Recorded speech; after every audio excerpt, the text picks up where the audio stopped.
All right. Gentlemen, start your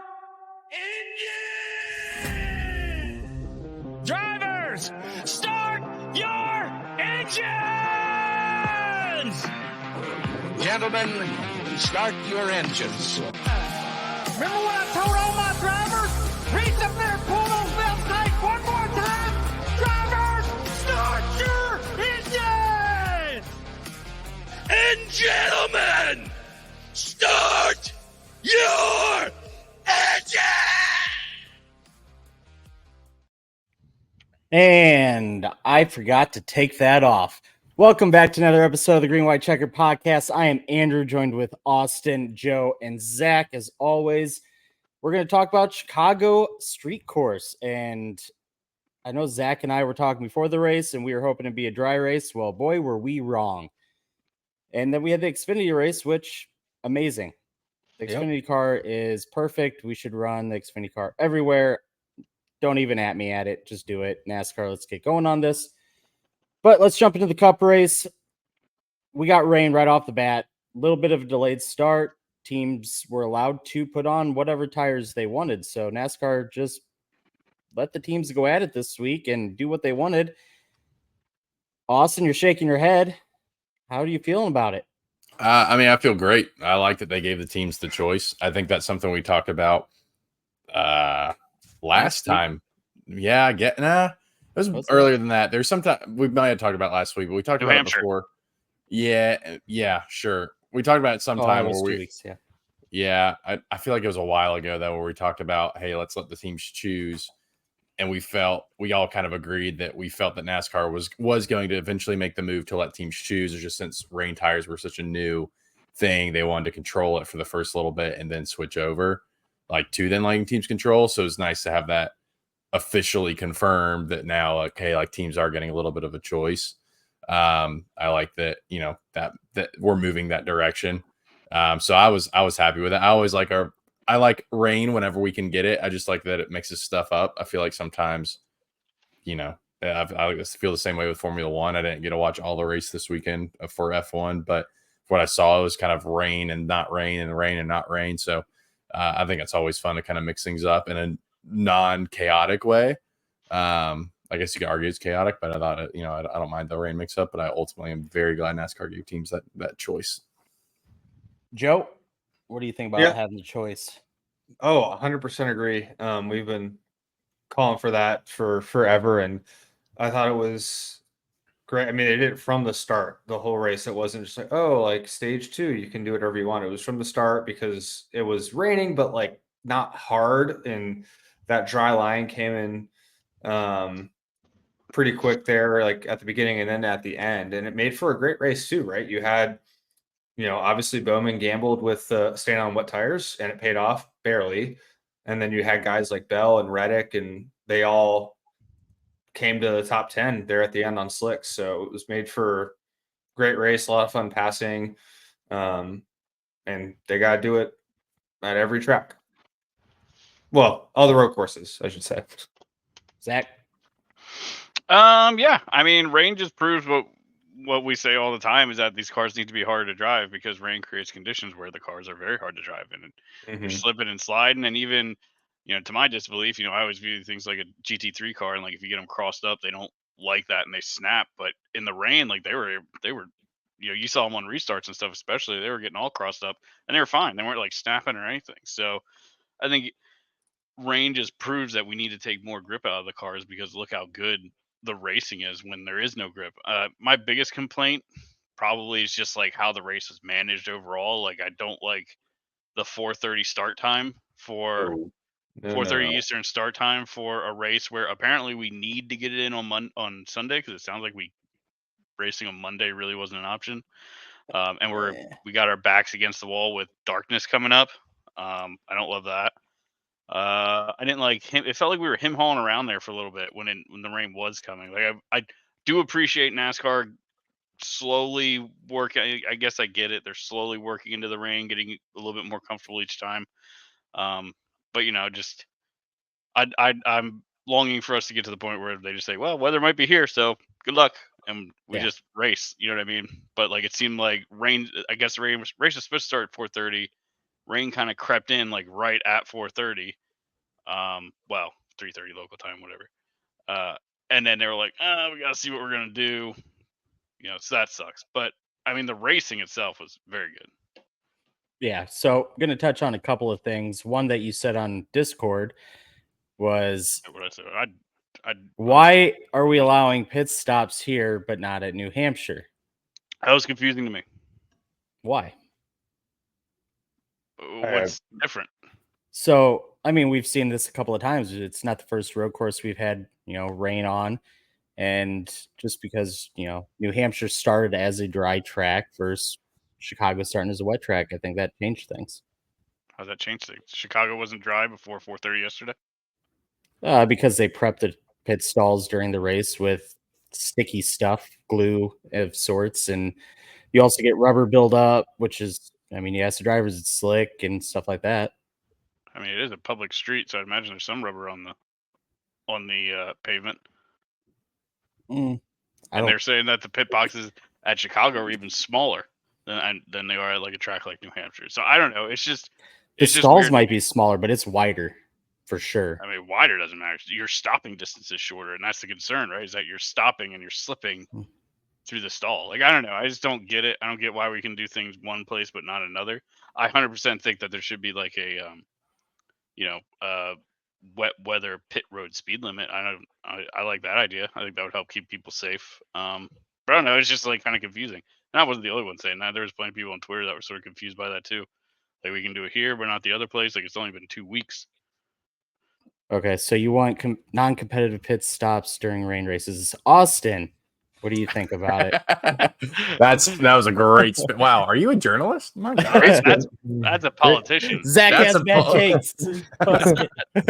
Well, we all knew that already, but I mean, Paul last week called him out on it. So I think I don't know. I could be way off here, but I feel like I feel like they just went to full. Is that because is New Hampshire the first race that was on a short track with the rain tires?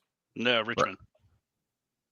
I don't know why. Richmond and kind of North Wilkesboro, but New Hampshire was the first one where we've ever started in the dry and finished in the wet. Previously, we have started in the wet and finished in the dry. Xfinity had one also, right? I want to say it was a short started in the rain. So we've had two rain races. New Hampshire was the first NASCAR event to finish on wets. Okay. Out of all 3 series. Maybe that's what I'm thinking of. I could be wrong. But regardless, that's 2 cup races on short tracks in the rain, correct? New Hampshire was the second. This year, yeah. And then, what about years prior? I don't know. Have we done this before? Yeah, we did this at North Wilkesboro. I mean, it's crazy. It's like we've sort of teased this idea, and I guess that's why NASCAR's so timid. Like, they tease this idea of like wet weather and rain racing and all that stuff. But really, up until this year, we've done it like once or twice. And now it seems like this every week. Ever since NBC took over, there has not been a race not impacted by weather. Well, I mean, sorry, Joe, you go ahead. I was going to say, if you need rain in your city, have a NASCAR race. Yeah, if you got a drought, schedule Thanks NASCAR. for stealing my joke. Zach did say that in Discord. So full credit where credit's due. Credit MLA to Zach on that one. I saw someone say to have a race in Death Valley. I did see that. That was funny. But so, and how many road course races have we had total? So it's like, what is that? 3 total wet races across on short tracks: North Wilkesboro, Richmond, my knowledge, and New Hampshire. New Hampshire. Who the in Cup Series? Cup Series. What am I talking about? Shire. E.H. Taylor's getting to me. Trucks did do Martinsville one time. Okay. Well, I guess I'm just like strictly Cup right now. As far as I know, that's it for Cup. Yeah. And then for road, I know we had Coda. Glenn. A couple years ago. Do we have Coda again? Sort of. I think we've had what I'm getting at is we have had more road course races in the rain than we have short tracks. Gen 6, wasn't it? That was still Gen 6. Yeah, that was Gen 6. It was still rain tires. Yeah. What was Watkins Glen? Wasn't that Gen 6 also? No. That was. I think that might have been first year Gen 7. But what I'm getting at is we have had more, because this was the first road course. Again, I could be way off, but from my memory, this is the first road course race they've had where they did let teams have any kind of choice on the tire and everything, correct? I don't think so. Really? I think even thought as it far was. back as Coda. No, because I remember as far back as Coda, I remember memeing Austin Cindric because he stayed out on slicks a lot longer than anybody. So I think they've done this before on a road course. My whole thing for this whole discourse is my only defense to them allowing pit stops here, not New Hampshire, is that they had we've just had like blanket more experience on road courses with these. How that translates to pit stops, I'm not sure, but like NASCAR just kind of let the reins off completely here, versus on short tracks we don't have as much experience, so they're just blanket across everything, keeping the reins a little bit tighter with no live pit stops, no like choice, like a caution to change tires, whatever. But that's my argument. But if I'm wrong on there having not been more road courses with rain tires, then that's out the window. So just what I'm getting at with this line of questioning as to how many races we've actually had on rain tires for road courses versus short tracks. Yeah, so I'm looking at Coda. 2019 actually is when we did this. Holy crap, that was so long ago. Right. So I feel like we've had more road courses with rain tires. And yes, they gave them. It seems like I'm not going to watch the whole start, but it seems like basically it was wet conditions at the start, and they said do whatever you want at this point. And which race was that? 2019 Coda? Yeah, and I remember them doing that at Daytona one time when we ran the Daytona road course. I think they did that for Xfinity one time. Was that 2020? So we've definitely had more road course rains. Yeah. Oh, for sure. Yes. Okay. Yeah. Especially when you factor in all three series. Yeah. Right. I know Trucks have raced. I think Trucks raced Mid Ohio in the rain once. Mm-hmm. Pretty sure Parker Kligerman won that. I think Xfinity. How could they tell if Xfinity did it? He wasn't there to touch the ground. Canada, didn't they? One race. No, they don't go to Canada. Trucks always went to Canada. I don't believe Xfinity went to Canada, but I think they did do it at Road America. Xfinity definitely went to Canada.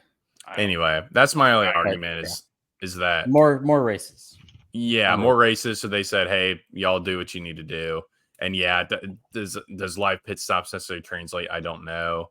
Like, I doubt it, because like pit stops you're coming out pit lane and pulling into a pit stall. Like, there's not a whole lot of change there between a road course, street course, and a short track, or like any other kind of track, apart from maybe the pit lane being on the opposite side, or pit stall size or whatever, which is a anti-argument for what I'm saying per Zach's point of pit boxes being smaller. But I don't know. That's just my thought. Is they said, they just said, hey, a little more rains on this entire rain situation in New Hampshire than we do with Chicago, because like we just kind of it's, I don't know. That's my only argument for why they did it.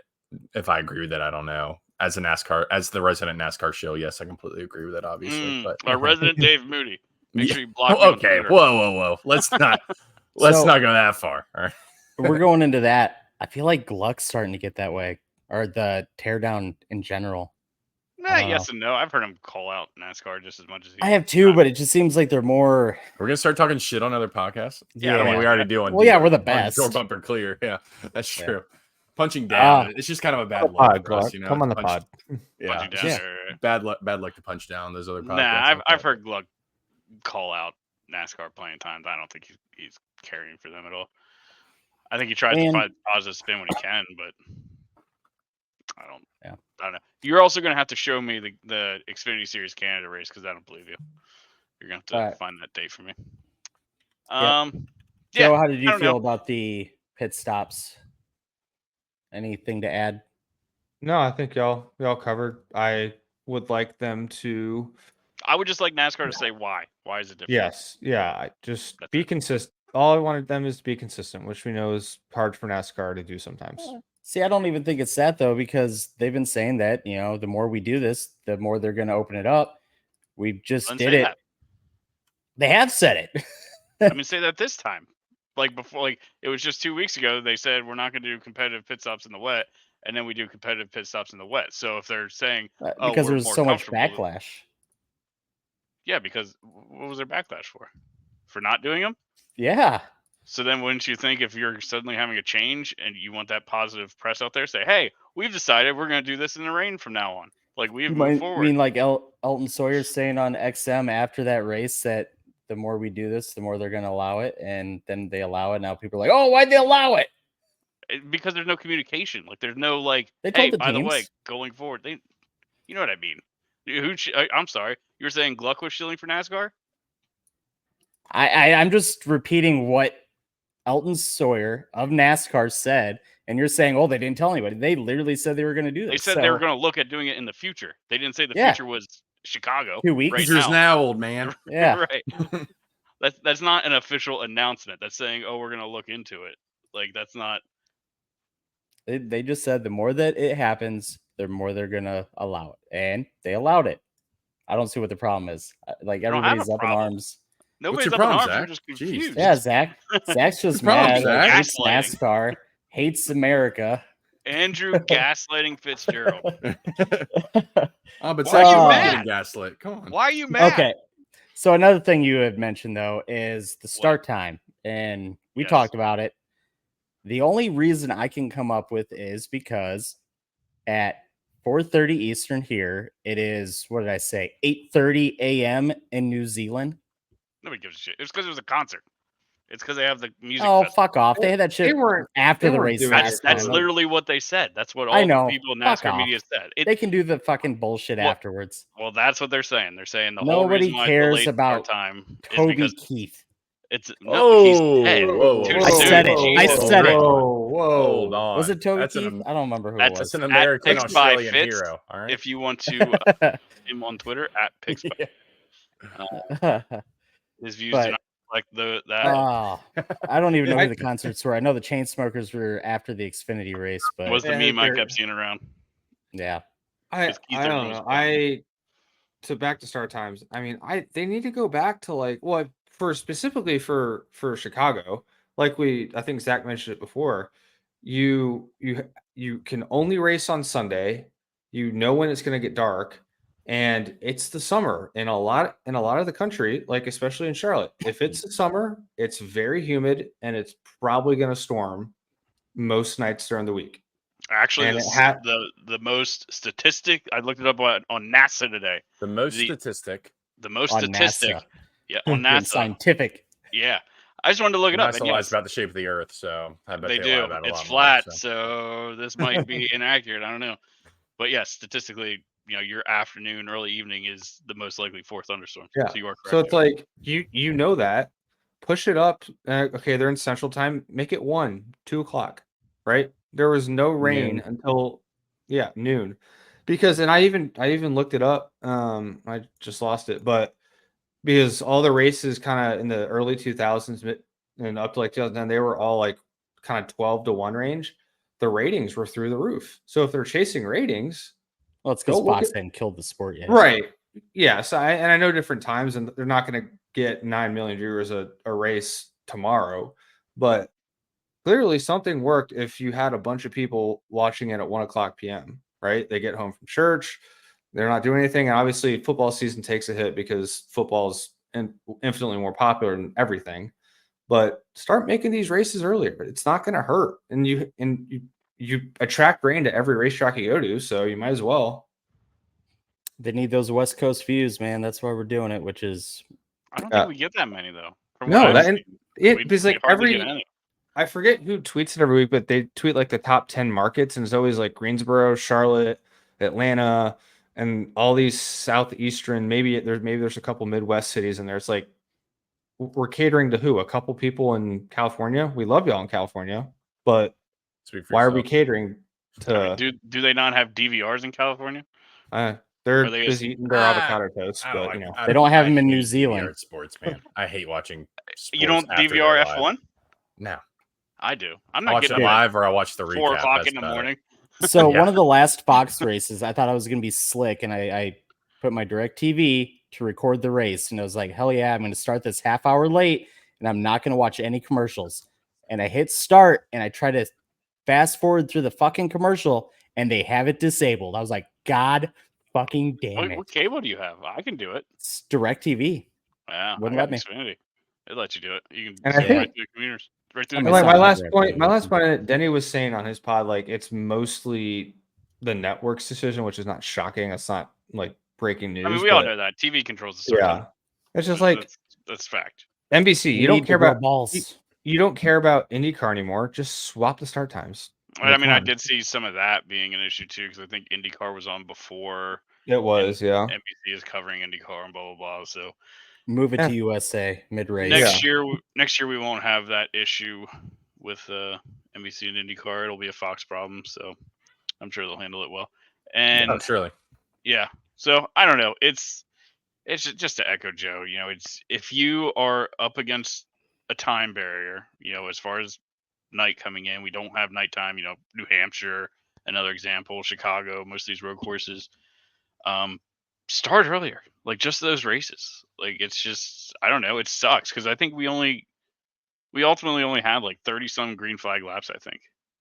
And I mean the race was already shortened to begin with because it wasn't it last year like almost 200 miles or something like that. Now it was a 165 or something. I can't remember.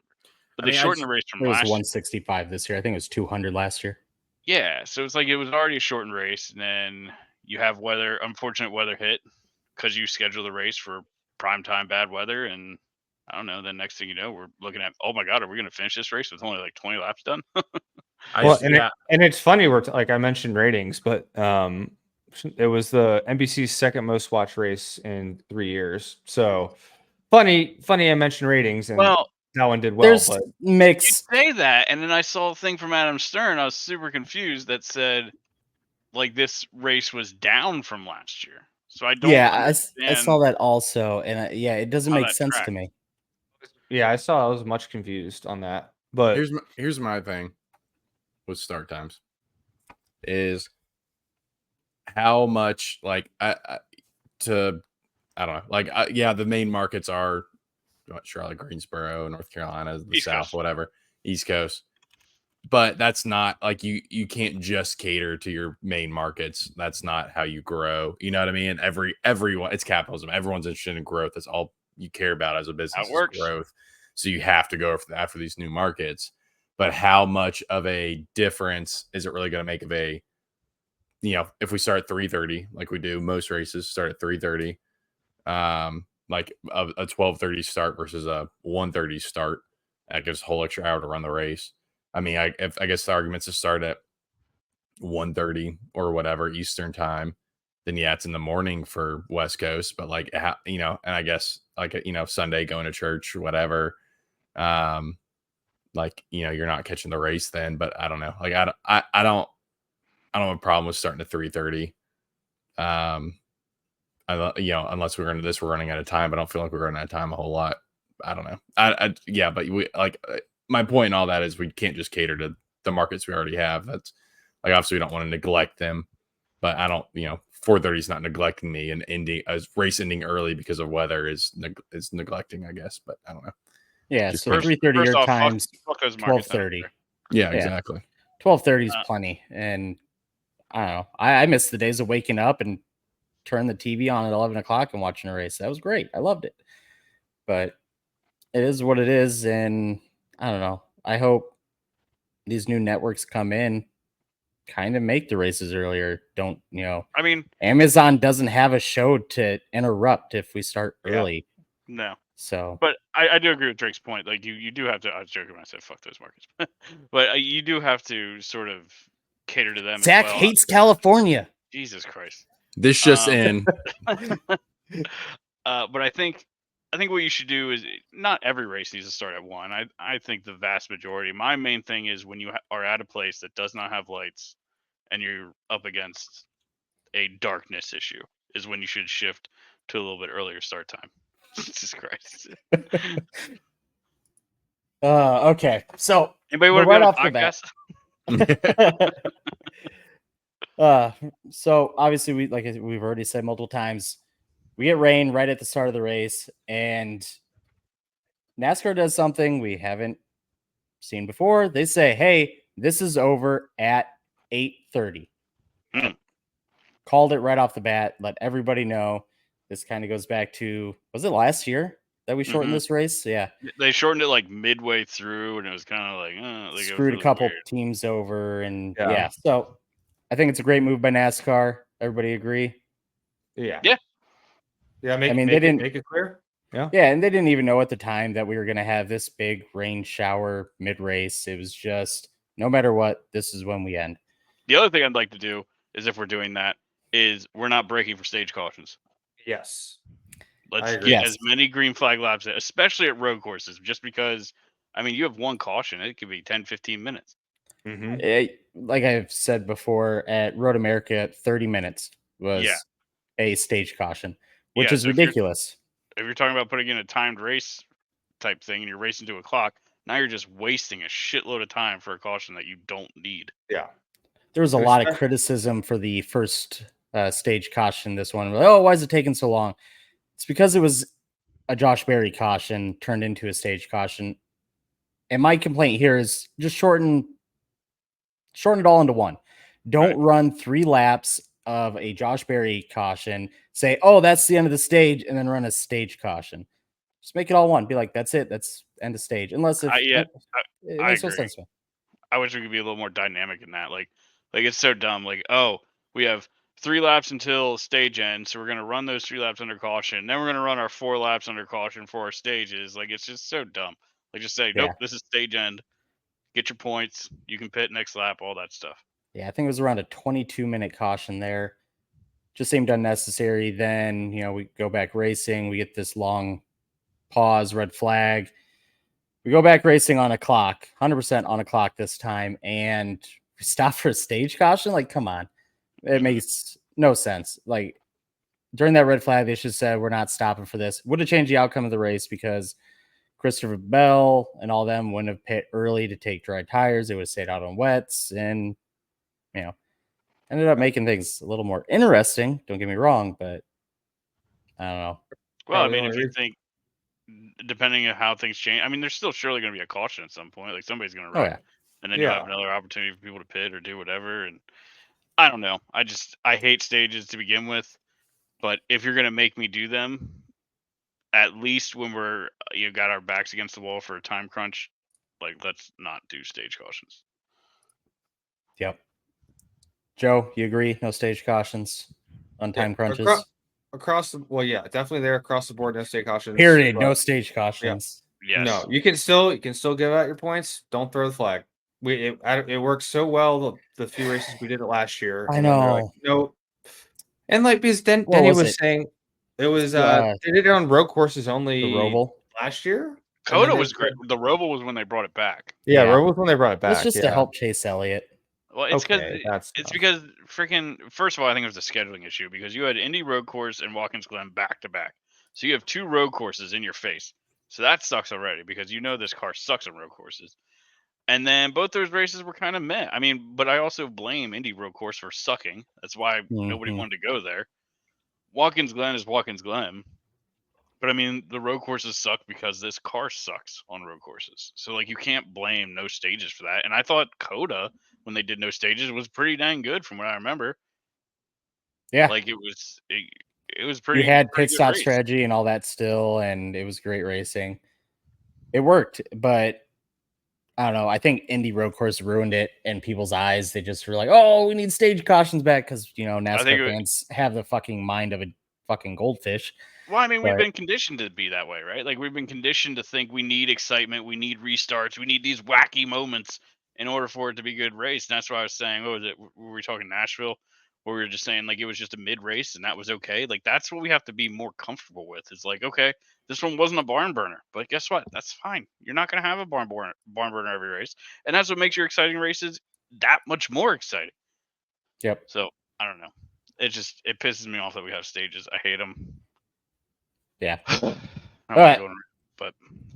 Well, like I said, we had in the middle of stage 2. Was it even the middle? It was like 5 laps into stage 2, wasn't it? Something like that. Heavy rain. We decided we're going to red flag it for a while. I think it was an hour and a half-ish. Yeah. Mm-hmm. And I said, we're not going racing. It's raining too hard. And it was either JT or Joe says, drivers to their cars. JT, yeah.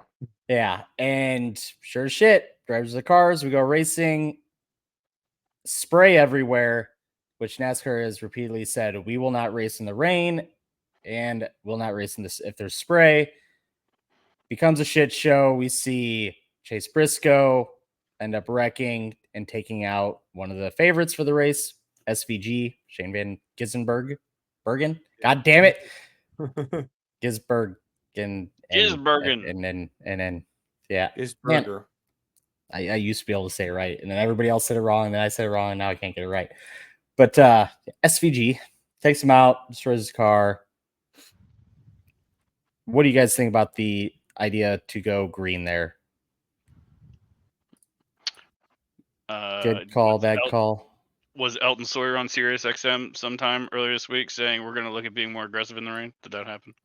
And now all of a sudden they're being more aggressive, and now everybody's mad. Is that this situation? Why are you mad, Andrew? Quit being fucking mad. I don't know.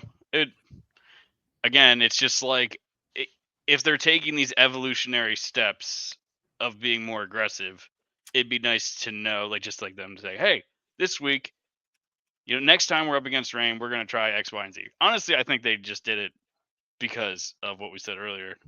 That's right. I hate evolution. Darwinism is a joke. Clip that. Someone clip that. But I think really what it all came down to was we needed to get laps in to get to halfway. I think that's what they were most concerned about.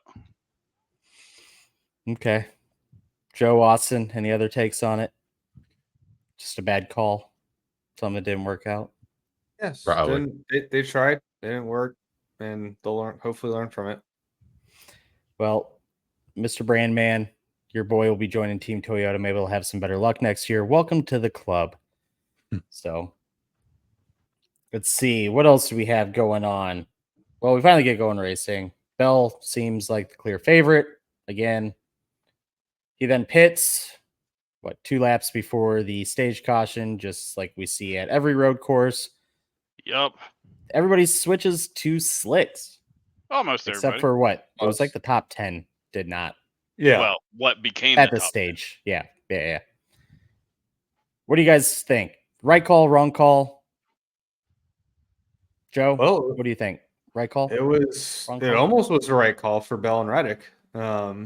If Reddick doesn't hit the wall there in turn 5, I think it was. Yep. On that last lap, he probably gets the Bowman. Now, what would have happened? Was there, weren't that many passing zones left, so he would have had to maybe move him, and Bowman probably blocks. Who knows what happens there? But Bell was coming too before Recce spin house happened, and that would have been, especially if both of them did not hit the wall and wreck, that would have been a very entertaining last couple laps.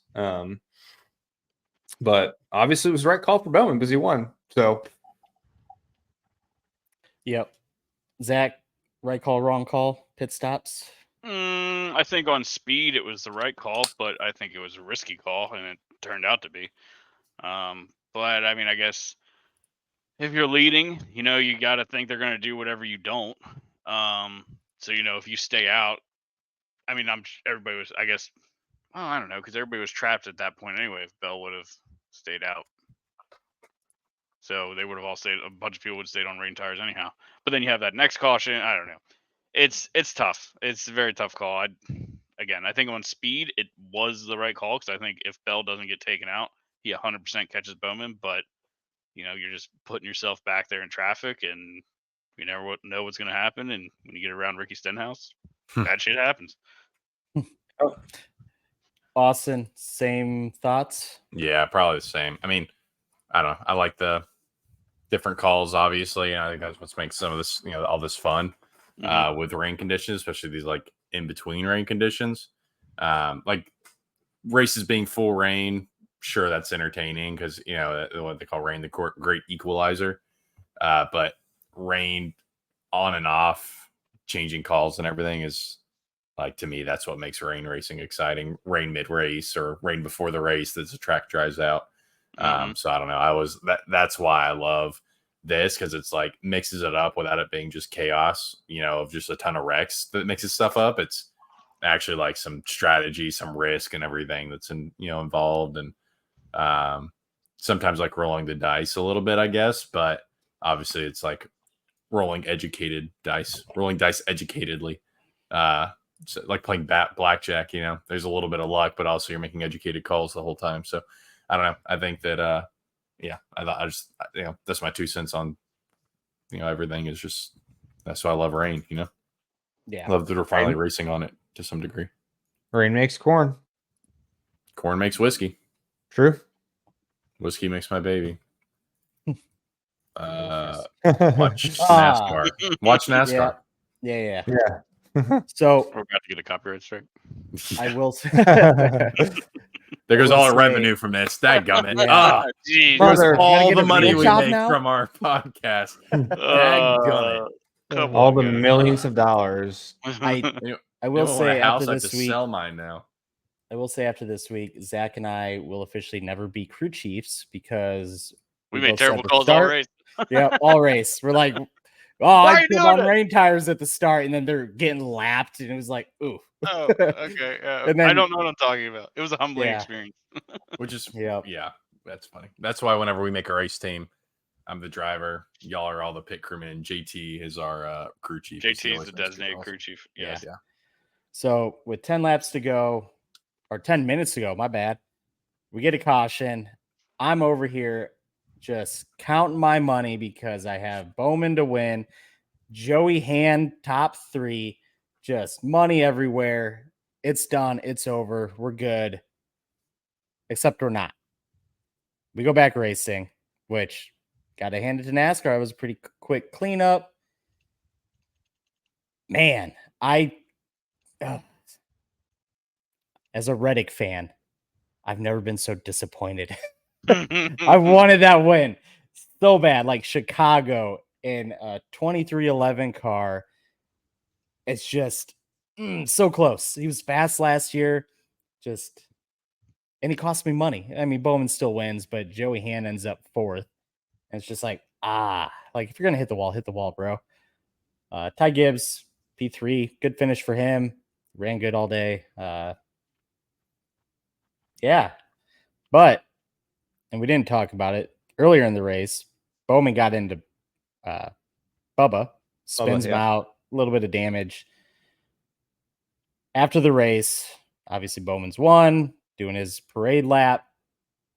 Bubba comes by and sideswipes him, kind of doors him. The internet is up in arms over this. How dare No he? way. He could have killed him. Yeah. He could have. Ugh. Oh, Yeah, Jesus. and everybody's saying that Bubba should be suspended, get fined, all this other stuff, lose his ride, until they realize Chase Elliott did the exact same thing to Daniel Suarez after the race. was different. Oh, yeah, because it's Chase Elliott. Yeah, exactly. Just like Denny Hamlin getting right hooked at Charlotte was completely on Denny Hamlin. Need the Peter Griffin, the shades, the color shades. You know what I'm talking about? I think so. Yeah. Yeah. But yeah, I mean, first of all, do you think Chase or Bubba should be suspended, fined, penalized at all? No. No, NASCAR absolutely. probably still will fine them, but I don't think they should personally. I think that's, Zach? I mean, fine or not, I don't know. Like, I don't think they should. Well, yeah, like Joe said, probably they will.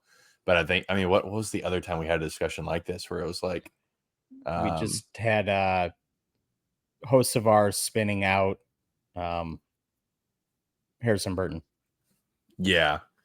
But there's something, where you're like, yeah, where it was like, this is, intent wrecking. Is there a fine involved? It's like, well, that's part of the sport to a degree. And it's like, it's still on NASCAR. It's still NASCAR's onus, I guess, to fine them, but it's still part of the sport. You know what I mean? It's like, that's what makes it interesting. So I don't think that, definitely not a suspension. I think that's insane. Like if he would have, I mean, remember one of my all-time favorite NASCAR moments, literally ever, is Brad Keselowski. I think it was after one of the Coke 600s when he goes after Denny, and then he goes in the pits and he's going for someone else. I forget who.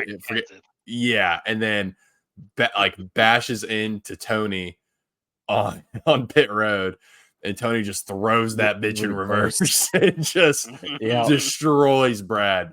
Top 3, if not top 1 favorite NASCAR. Well, Joey Logano and Matt Kenseth. yeah, I was gonna say that's one of my all-time. I mean, he got hit with the book for that one, but like I can't remember if Brad got any kind of penalties for going after those guys after the race.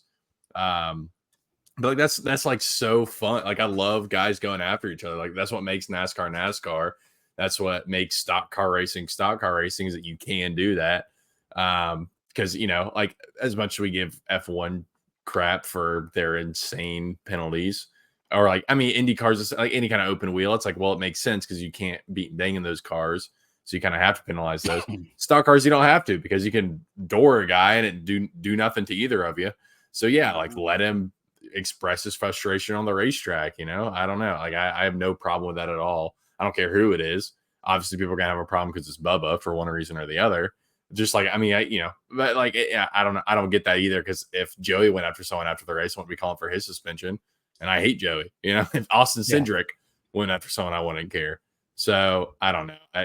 Like that's a level I don't understand of wanting someone to be suspended for something that makes the sport great. So yeah, I understand if they fine him or whatever, but suspension's out of the question. $10,000 fine. Both drivers move on. Yeah, sure. Something arbitrary is fine. Make a little slap on the wrist, whatever. I don't care. $10,000 donated to some charity. Move on. Yeah, I agree. The France family's bank account. That's the charity. Yeah. I mean, I'm with Drake. It's funny. Just go slight tangent here. A lot of people I know, for some reason, are all watching a Gran Turismo movie right now. Like I know like 3 or 4 people who've just watched it, and they all ask me what I think about it, just because they know I'm into racing and all that stuff. And just to echo what Drake's saying about F1 is like one of my biggest problems about the Gran Turismo movie is that you watch some scenes and they're doing GT racing over in Europe, and they're fucking slamming into each other, and parts are flying. Like if you know anything about the FIA, that doesn't happen. They are parking them in a second. Uh-huh. That does not happen. That definitely happens in NASCAR. So, I mean, I saw some ridiculous stuff like, oh, well, Bowman could have been unbuckling his seat. Well, then NASCAR should fine Bowman for unbuckling his seat while he's driving around. Like, you stay buckled in the car. You keep your hands and feet inside the vehicle at all times until it comes to a complete stop. Like, I don't know what to tell you. Like, it's whatever. And it was a bump. Like, I mean, yeah. How hard have I seen people bump each other congratulating one another? You know what I mean? Like some guys will bump the shit out of each other just congratulating. So Kyle Busch has bumped the pace car. Yeah. I mean, that was funny.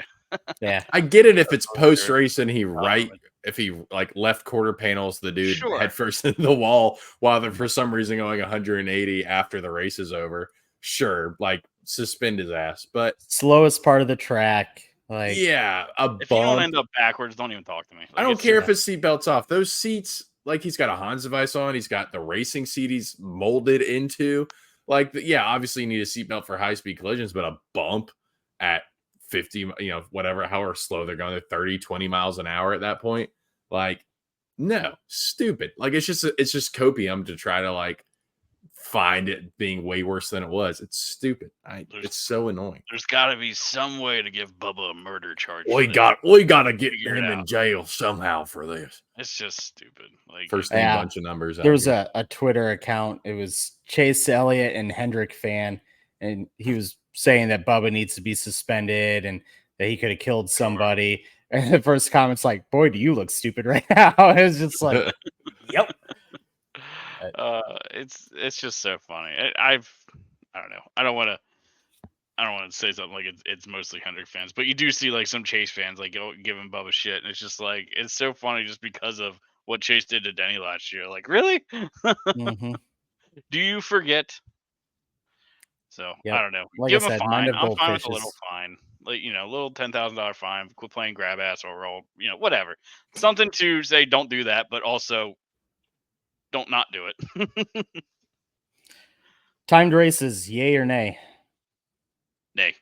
Like over entire race time or what? Like yeah. That's just entire race. Say I've we had a 2-hour NASCAR race. Yeah, I've seen some discourse to basically make NASCAR race like people saying, "Oh, timed races are so much fun. You don't know when you're racing to," and blah blah blah. But I don't understand the difference. You do. You're racing to a time. Yeah, 24 hours of Daytona, but it's NASCAR. I'd be in on that. All 3 series. Yes. From the Coke 600 to just 6 hours. Right, The Coke basically 6. already. Yeah. Coke 6. And Indy if you do that, 5. then I'm really going to start hammering about no stages. Oh my gosh, yeah. Because like I don't 18 want to stages. And I no don't wanna cautions lose for a dude getting racing. sideways and one at the back of the pack. Yeah. Right. Like then I start thinking about No okay, so I'm cautions. losing racing content because of 1 stages and 2 bullshit cautions. And that pisses me off. Like I don't want to see less racing. And that's what everybody seems to be excited. Well, you don't know when it ends. It could end this. I don't know. I just think it's stupid. What I did think you think of the timer for this don't know. race? A shortened race. I mean, it was good that they had it up, so I, as a viewer, knew when the race was going to end. But I don't know. Like, I mean, I liked it as an alternative to we can't get this whole race in. Darkness is coming, so we're going to end when we think time-wise it'll be too dark. That's fine. I'm fine with that. But like to say, I think this is one of those situations where like something different happened and everybody's super excited about it. So like they think that that's somehow better, but it's just really not. It's just different for this time. Like it's something different that we've never experienced in NASCAR before. Because if time races were the move, why is IMSA not super, super, super popular? The most popular motorsport in America. You know, IMSA and European sports cars both race off of timed races all the time. So if that's the move, then why isn't everybody watching those? Actually, I got one thing to ask you guys about here. When the clock hits 0, what flag should the leader get coming around? I mean, if White. you go by everything else, White. It's the white flag. Yeah. Everything white. else they get the checkered if the clock's. No, they get the white. I'm pretty sure if they don't think you can get a full lap in, they'll give you. Yeah, the like flag. yeah. If it's because I mean Is it we that way? as Daytona 24 champions. Yeah. Joe. Yeah. Sorry, Yep. Joe, you're not in that. But but the Tire three of us, barrier enjoyer. tire barrier coated Joe. But yeah, as Daytona 24 enjoyers, all of us, we know like if there's what laps are like a minute and a half at Daytona road in a prototype. So if you're coming to the checkered or coming to the start finish line with 30 seconds in the race, it's the white flag. It's not checkered. And then, or it's not nothing, it's not just a green flag or whatever. Like, cause you're not making another lap in 30 seconds. So, I think that's, I don't know. I could see it either way, I guess. Just make it clear what it's going to be, if it, say at 0, once the clock hits 0, the next flag's the white, or make it clear. Like if you're coming to the start finish and there's not enough time to reasonably make another lap, then it's the white. Just make that clear.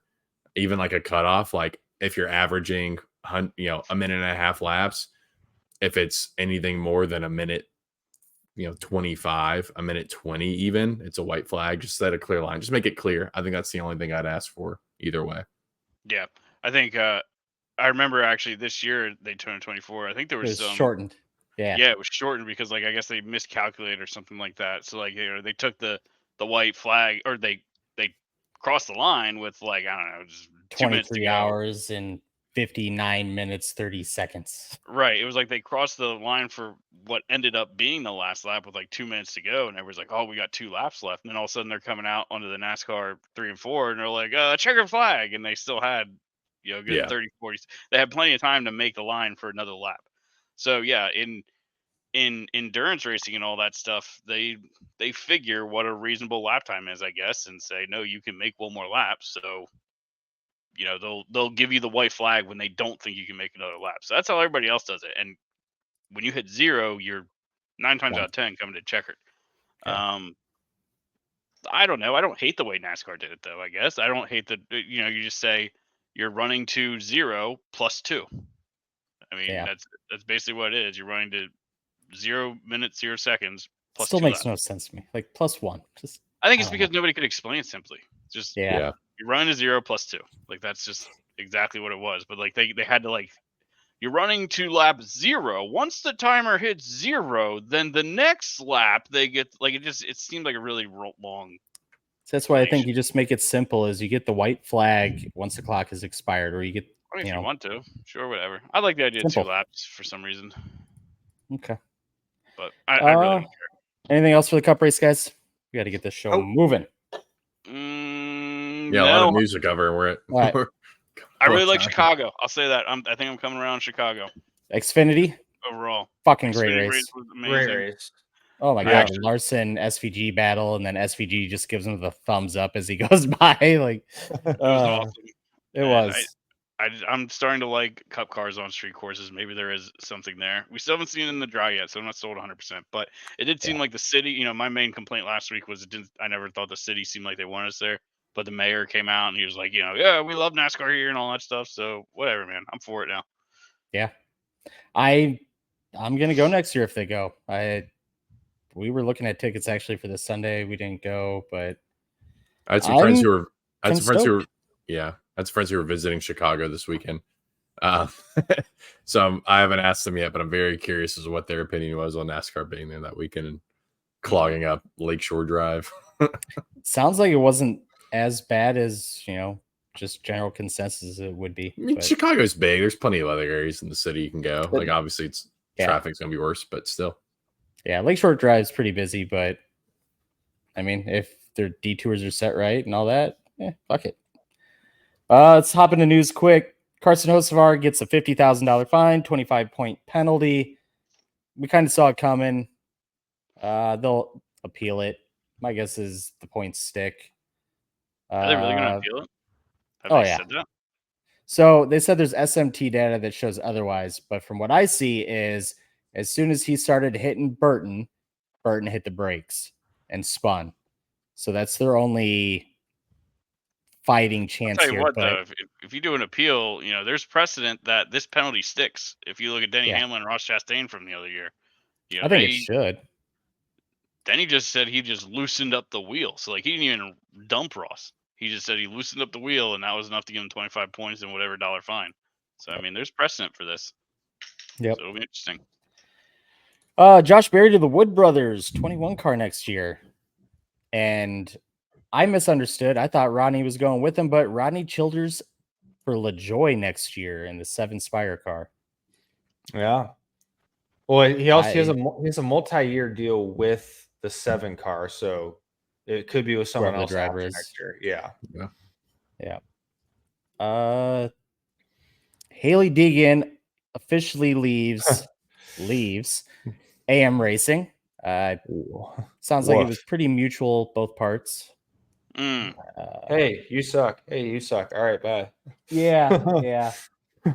I mean, they fired the crew chief, and it sounds like the guy that they got, I think Zach and I would be better. And wasn't Joey like explaining how to make the car do a certain thing? Yeah, Joey said that he fires off quick, but then gets slower, and they asked him, would he like to go up or down with the tire pressure? And Joey basically said, well, if it's good at the beginning and gets worse, we should probably go down, which, yeah. I mean, So, I mean, it's not like them teams have a boatload of money, though, so I guess what pool of crew chiefs are you grabbing? You also have a NASCAR or a Cup driver that's been around forever who is going to give you more insight than a lot of people. So, I mean, I get it, but believe me, it's not the crew chief's fault that car was running in the back every week. So, and I saw a lot of simps calling for AM Racing's head this week, but they're making the right move. Josh Berry will be filling in at Pocono. I like it. I mean, honestly, if that car finishes 15th or better, that's a good week. I mean, if you're just not crashing cars. Yeah. Like, you can't make your program better if you're always fixing your cars from the week previous. So, just not crashing cars will be a gain for them. Yeah. FRM driver announcement tomorrow, rumored to be Noah Gragson. Ready to be a Noah fan, Austin? No, absolutely. I don't know, man. I think I've said it before. Noah's growing on me. There it is. Noah's growing on me. I've said it before. Check the tapes. Please read the stats. He's going to be over here being a Carson Hocevar, Noah Gragson fan. It's going to be great. Like, Last year, complete opposite. Like, I hate these guys. But yeah, I rumored to the 34 car from what I'm hearing. Which Noah hasn't been as much of a D-bag as he was in the past, so I'll give Drake that. I mean, he's like Carson's been the same way. I mean, apart from, obviously. yeah. I feel like both he was guys getting have- better. Like I literally started like liking Carson, and he's got the personality. Noah's got a personality too, and it's like and then he goes and right hooks freaking Burton. It's just like, ooh. It's just always been my thing with Noah fans. Like, y'all say y'all want driver personality, and y'all got him. Now y'all don't like him. It's like, well, the only personality isn't douchebag. Like, there's so many other personalities you can have. Like he's having more fun in the Cup Series, or at least he's like opened up and like, I don't know how to really explain it. A more likable personality. Xfinity, he was trying to be like this, I don't know, tough guy kind of thing. Like, like I'm the intimidator. I got this feeling he was trying to be like an intimidator, or like he wanted to be like a Kyle Busch kind of thing. But it's like, you can only get away with being that kind of guy if you're out there actually just winning constantly. Like that's always been my thing about Kyle Busch. Like his attitude does not work if he's running 20th. You got to go out there and win and show that your attitude is justified. And he just never really did. So, but I think he's calmed down since he's been in the Cup Series. Yeah, I agree. The electric prototype was unveiled at Chicago, and we got video of it launching from a standing start. If you need a boomer of the week, go to any Facebook post even remotely related to who had the one in Discord that was Brandon crazy. that wasn't even in a freaking Let me find that. It's I have it right here. So Brandon, shout out Mr. Brandman, posted. He said, posted in my town's Facebook group this morning. Group has nothing to do with NASCAR. And it says, okay to all NASCAR fans, are we going to accept and still watch races with electric cars? That's in all caps. So is NASCAR fans. Instead of race fuel, fire breathing, loud engines. No punctuation after this, because I am old enough. I don't think I saw an electric stock car when I was growing up. Let's vote. Race fuel or batteries. Let NASCAR know loud and clear. I was very gracious with my pauses there because there's not a whole lot of punctuation in that post. Yeah. But yeah, you don't even have to go to a NASCAR post about it. You can just go to any random Facebook group apparently, and there's some boomer complaining about the potential of electric cars. And I don't fully disagree, I guess. Andrew, you're the biggest boomer in all of our discords, so fuck off. I'm here for the electric cars. Like, this is not going to replace the Cup Series. This is not going to replace the Cup Series. It's not going to replace the Xfinity Series. If it comes out and it is just some supporting weekend series for like a 50 lap at Bristol exhibition. Yeah. Some just 50 lap, 10 car bullshit ass race. Electric cars are fast as fuck. Like, this would be entertaining. Quick as fuck too. I love racing of all sorts. Yeah, exactly. They're quick. So I don't care if they hold a charge for 100 miles. I want to see them go out for a short race. Just go fast as fuck for a little while. Maybe put on a good race. That's it. I'm not going to go to an event just because they're there. But I'm here for it. If they have good racing, I will watch it.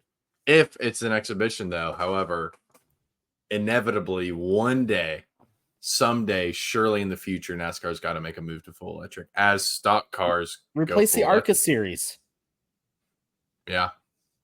Right now, you got 5 ARCA cars go out every week and put 2 laps on the rest of the field, and you're lucky to have 25 cars show up. So it's funny because I guarantee you it's the same people complaining about NASCAR not being stock anymore. It's the same people who are going to complain whenever NASCAR goes full electric when every manufacturer is full electric in the future.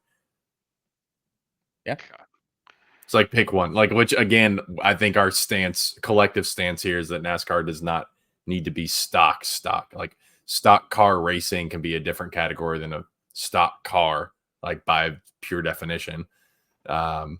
So, I support the idea that even if every manufacturer goes full electric, that we should still keep NASCAR at least somewhat ICE. But, will that happen? Who knows? Because I don't know. Anyway, that's getting too deep into the subject, but the posts have been hilarious. We'll have a hybrid NASCAR eventually, Cup Series. Surely, yeah. Zach, your take. What? Your take. I hate it. Electric cars do not interest me. They are dumb, and I just do not enjoy them. However, there are people that do. I was looking up Formula E, and I saw that they have like a 40% increase of viewership over last year. So there's people interested in electric cars. So they went from 10 to 16. I did think of that joke. 60%. But no, they actually get like millions. Like they got good numbers according to a quick Google search. I don't understand how the numbers work, but there's a lot of people apparently, according to Google, watching Formula E. What's on right before Formula E?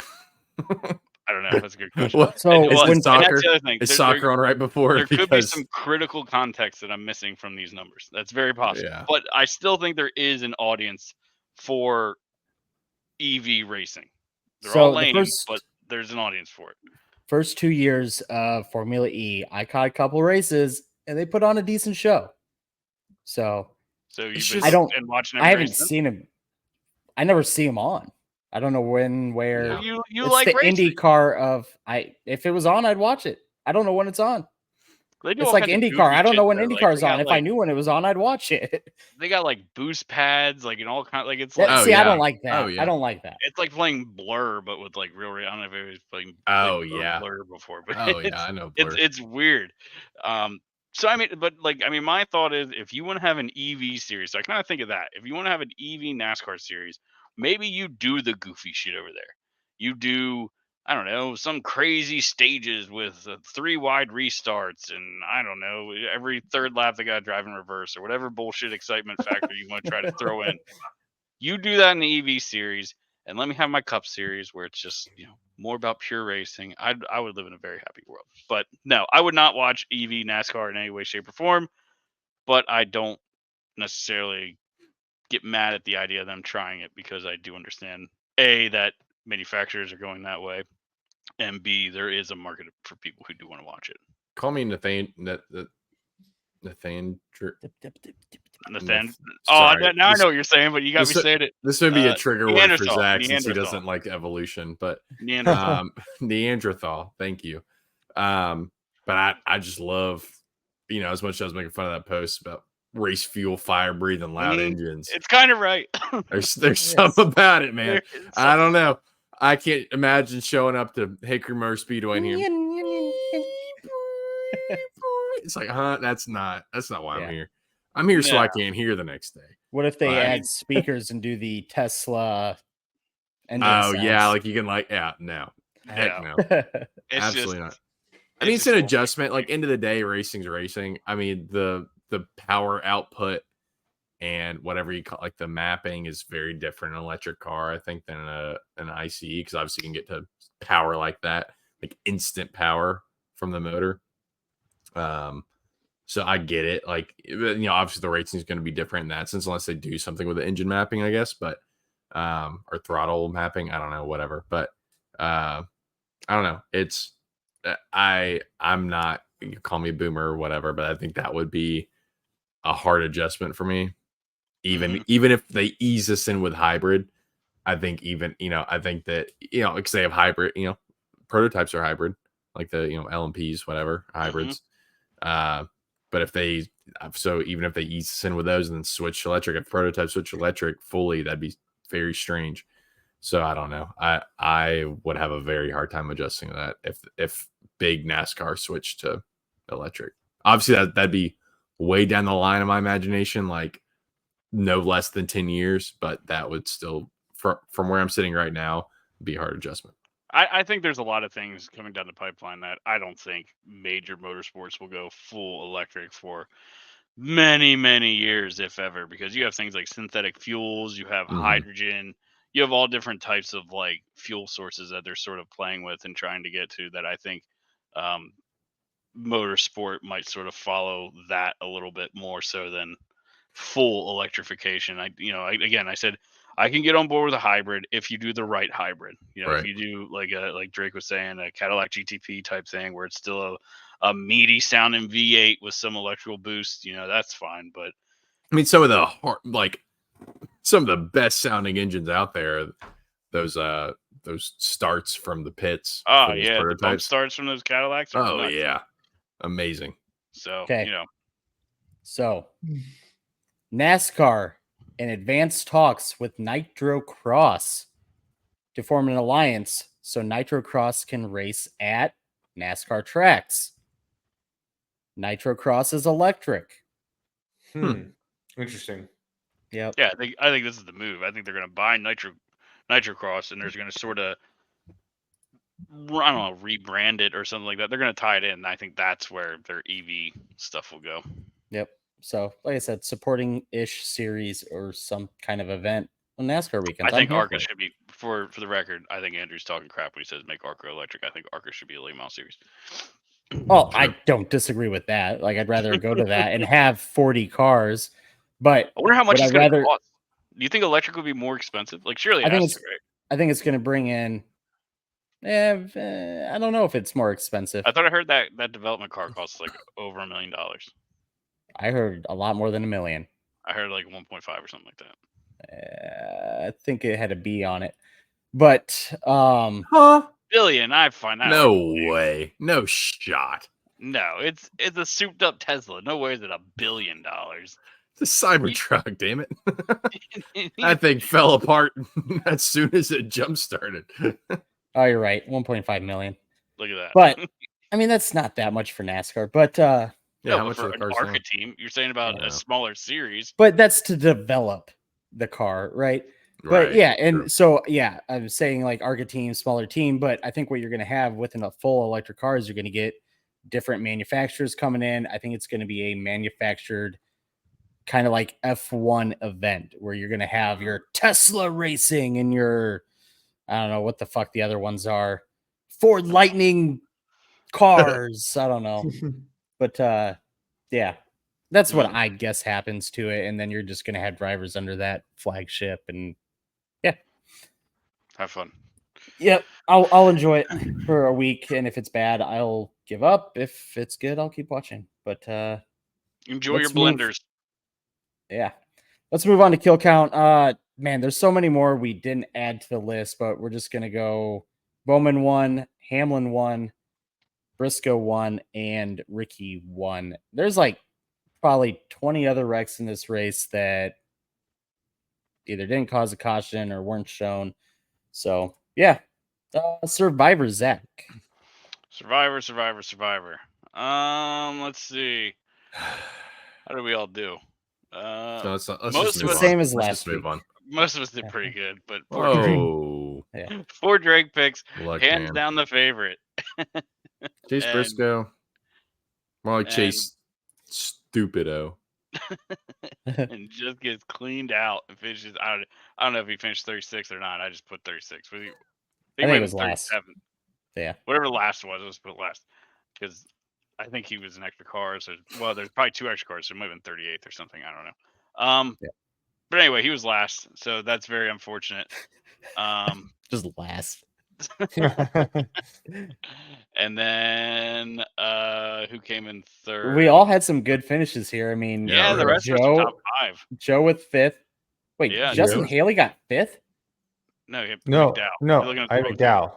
Oh, McDowell. Where Yeah, the fuck did I just see? Oh, you're looking at the wrong column. Yep, wrong column.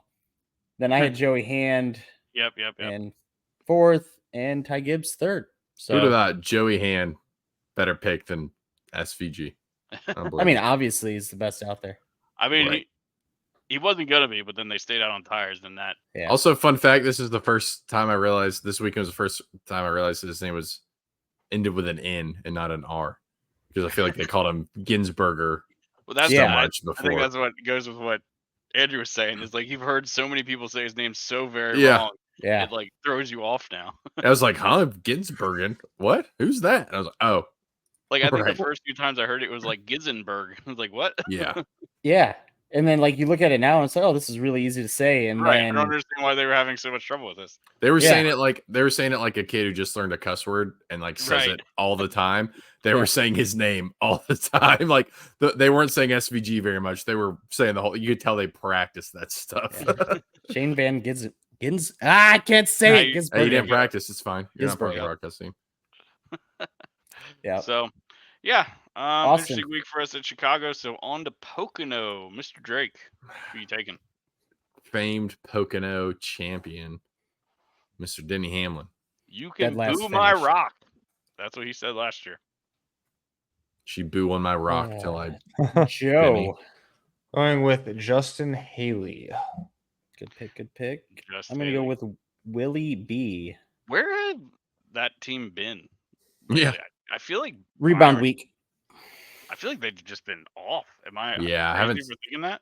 No. Well, I No, mean, no. he's getting okay finishes. I feel like he's just not leading all the laps like he did at the beginning of the season. Well, it's just weird. teams Like have you caught up. went from being really fast. I guess you always wonder, mid-season, did everybody catch up, or are they trying shit? I guess we'll find out. It's a great thing with Trying shit. NASCAR, though, is that you get that, like F1, you don't. I mean, well, I guess you get that a little bit right now with F1, but still F1's not actually nearly kinda as much. crazy with the competitiveness right now. It's kinda Right weird. now, yeah. For the They're first in a time in fucking spot. 5 years And first versus time you in get this every year with NASCAR. So 35 years, really. yeah, really.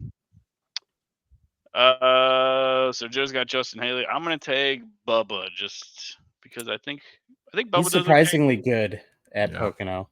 and I think Toyotas are gonna be strong here. So we'll take Yeah. Bubba. I thought about going Reddick, but it's like, I can't waste my Reddick pick yet. Okay, let's see. Boomer of the week, we already kind of went over. We'd have no OnlyFans. Submit an OnlyFans. Also, make sure to like, follow, subscribe. Yes. Yep. Yeah. We did Survivor bets. I haven't really looked at, but Still pissing Pocono. Mbappe today. Screwed up my parlay. dude, yeah, that's rough. One Rough. shot on. He had 4 shots, only 1 on goal. Choke. He's a fraud. Denny Hamlin is projected to be the winner according to sportsbooks, followed by Larson, 400 and 450. I am not touching those. Where's Bubba at? Ooh, I might be on Bubba plus 3,500. Bowman might actually be a decent pick too. Said 3,000. So, let's look at some head-to-heads for Pocono. Got Denny Hamlin versus Kyle Larson. Who do you guys like? Denny Hamlin, Obviously, because he makes Denny. Kyle his bitch all the time. Yeah. Say not to big Larson fans. Joe, you got a pick? I'll go with Dennis. Okay. Yeah, I'm Actually, gonna I'd go with go Denny Kyle. also. I'd go with Kyle, to be honest with you. Really? Denny's just been seeming like, and I probably should have said this earlier when Drake was making his pick. I just feel like they keep fumbling the ball. It seems like either Yep. they're way off or they fumble right now. So Yeah. I'd go Larson, honestly. Yeah, he looked awful this week. That's He all was I gotta awful say. this week. They fumbled in Nashville. And then I think the week before was Iowa, right? They were awful there. So they're either awful or dropping the ball. Yep. Truex or Byron? I'd take Truex right now. Yeah. It's just based on performance. Mm-hmm. I feel like Byron. I don't know. Yeah. I think I go Truex. Joe? I will go with. I gotta go William Byron. I gotta be a homer on that one. Fair. Yeah, I'm slamming Willie B on that matchup. And yeah.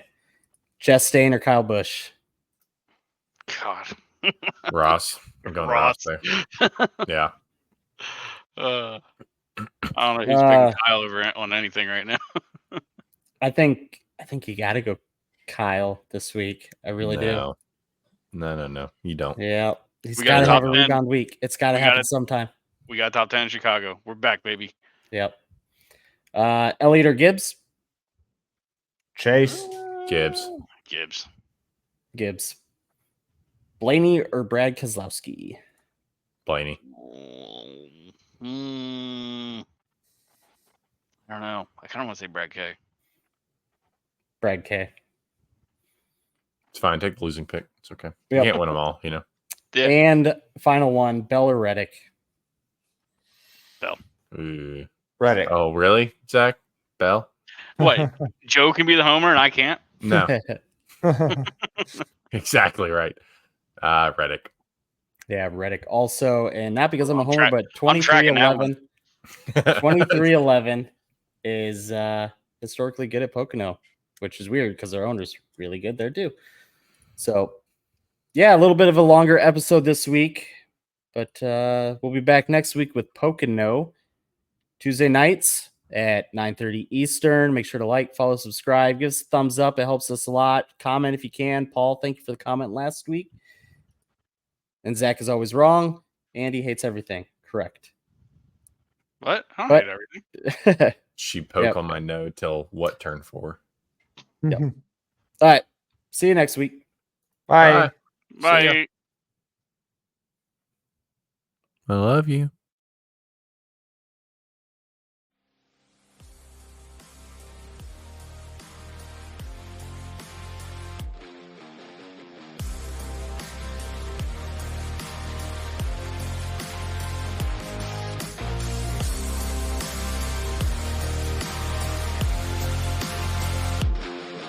Thank you for listening to this episode of the Green White Checkered Podcast. We hope you enjoyed it. For more from the boys and the podcast, be sure to follow us on Twitter at the GWC Pod for the podcast, at Biggles TV for Zach, at Football season may be over, but for frequency's sake, still has you covered for all your sporting needs. Tune in every Sunday when the best professional wrestling podcast around, Cards Subject to Change, gets you caught up on everything inside the ropes. They won't miss a count with weekly analysis and interviews. More into auto racing? We've got a double dose for you on the track. Tune in to Fast Money with Rod Villagomez each week and win some money with the quickest bets in all of sports. Want more insight from Pit Row? Check out the Green, White, and Checkered Podcast where they give their insight on everything happening on and off the track. Need your basketball fix? Points in the Paint has you covered with live shows every other week looking at everything in the association. Backed by popular demand, we have the return of The Payoff Pitch, FFSQC's baseball show, covering you on news around the MLB. If you're missing football, don't fret. Mark and Dan still have you covered in the football lounge. Missing Joe Winkle? Probably not, but he's still here talking sports on Educated Ignorance. Football season might be over, but we've still got you covered. For frequency's sake, you know what we mean. Hey everyone, we are checking out at Walmart. We've got ourselves 4 full carts. We are got plenty of toys here. We're going to see what our final number is here in a couple of minutes. Well, we've got a couple of nice folks here checking us out, but hopefully we'll got plenty of stuff for everybody to get everybody a nice, happy Christmas this year. Football season is just around the corner, and once again, For Fantasy's Sake is running its annual Toys for Tots Fantasy Football Leagues. Don't miss your chance to be crowned the best fantasy football player in the Quad Cities. The For Fantasy's Sake Toys for Tots Bowl is loaded with great prizes and even better local celebrity participants, ranging from professional athletes and news personalities to your favorite FFSQC personalities. To sign up, just visit For Frequency's Sake on Facebook or Twitter and follow the links.